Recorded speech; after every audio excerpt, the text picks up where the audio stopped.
भारत और अमेरिका के रिश्ते नई ऊंचाइयों की ओर बढ़ रहे हैं। अमेरिकी विदेश मंत्री मार्को रूबियो ने साफ कर दिया है कि वॉशिंगटन नई दिल्ली को सिर्फ एक रणनीतिक साझेदार नहीं, बल्कि सबसे भरोसेमंद मित्र देशों में गिन रहा है।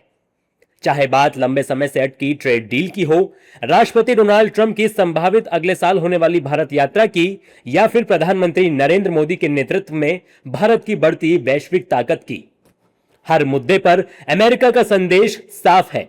भारत अब दुनिया की राजनीति और अर्थव्यवस्था का अहम केंद्र बन चुका है। भारत और अमेरिका रिश्तों को लेकर अमेरिकी विदेश मंत्री मार्को रूबियो ने बड़ा बयान दिया और कहा कि जल्द ही दोनों देशों के बीच लंबे समय से अटकी ट्रेड डील फाइनल होगी।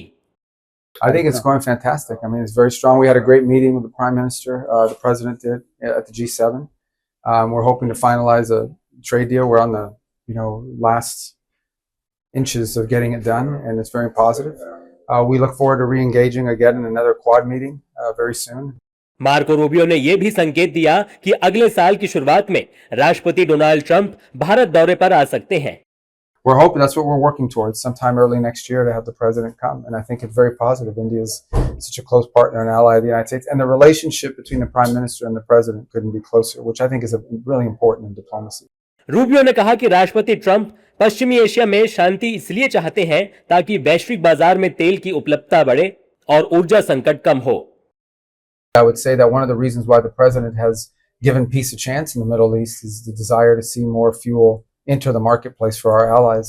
But I think the long-term solution really is to diversify their supplies. And I know India has been talking to not just the United States, but in Venezuela, who we're working with very closely to increase their production capacity. I think they could serve, India is one of the few countries in the world with the ability to refine the heavy crude that Venezuela produces. So I think that's a thing we would look to facilitate as well. प्रधानमंत्री नरेंद्र मोदी के नेतृत्व की तारीफ करते हुए Marco Rubio ने कहा कि वो मोदी और उनके काम के बड़े फैन हैं। We're enormous fans of Prime Minister Modi and what he's done. I mean, he leads a country that's making incredible gains economically, and is really coming into its own as sort of a global power, a country that's increasingly accounted for on decisions being made on the global stage. Marco Rubio के इन बयानों से साफ है कि दुनिया की सबसे बड़ी ताकत भी ये मान रही है कि वैश्विक मंच पर भारत की आवाज पहले से कहीं ज्यादा प्रभावशाली हो चुकी है। आज का भारत सिर्फ दुनिया की सबसे तेजी से बढ़ती अर्थव्यवस्था ही नहीं, बल्कि वैश्विक राजनीति का ऐसा केंद्र बन चुका है जिसकी अनदेखी अब कोई भी महाशक्ति नहीं कर सकती।